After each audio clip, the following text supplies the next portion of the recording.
तो इसमें विशेष क्या है? विशेष ये है कि उन्होंने पाप पुण्य, सुख दुख और इस लौकिक आचरण के जो भी बंधन हैं उन सभी को पार कर लिया था। केवल और केवल प्रेम के आधार पर उन्होंने भगवान को प्राप्त कर लिया था। जो सच्चा ज्ञान है, जो बहुत तपस्या के बाद किसी को प्राप्त होता है, वो बड़ी सरलता से इन गोपियों को श्री कृष्ण ने दे दिया था। जो रास मंडल में उन्होंने रास रचा था, उस रास का उसमें मधुरता ये है कि एक एक गोपी के लिए भगवान ने एक एक कृष्ण का रूप लिया है। हर एक के लिए एक कृष्ण था। तो ऐसा कैसे हुआ और इसका अर्थ क्या है? इसका अर्थ ये है कि भगवान सर्वव्यापी हैं और सभी रूपों में हैं। और इतना ही नहीं कि मान लीजिए अगर गोपियाँ इलेक्ट्रॉन्स हैं और कृष्ण प्रोटॉन हैं, तो हर एक इलेक्ट्रॉन के लिए एक प्रोटॉन बन गए हैं।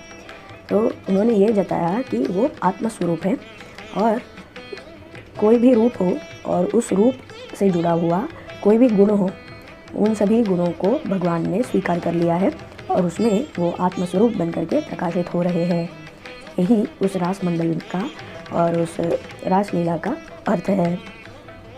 ऐसे गोल गोल गोल गोल घूमते घूमते आ रहे हैं। जितनी भी गोपियाँ हैं उतने सारे कृष्ण हैं।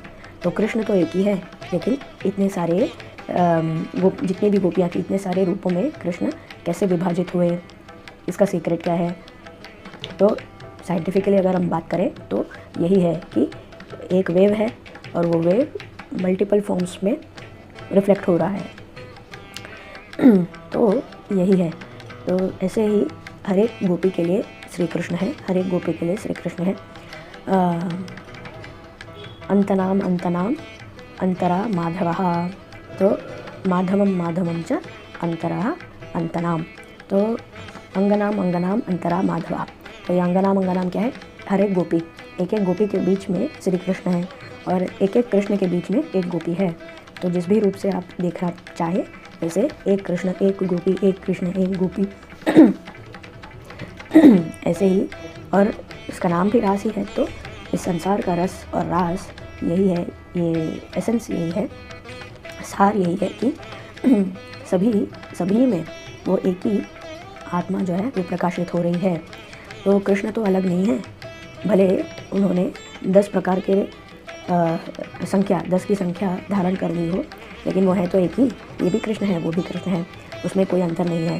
तो अर्थ यही है कि आत्मा सब में एक ही है। भले गुण, नाम, रूप ये इनमें भेद हो, लेकिन आत्मा में कोई भेद नहीं।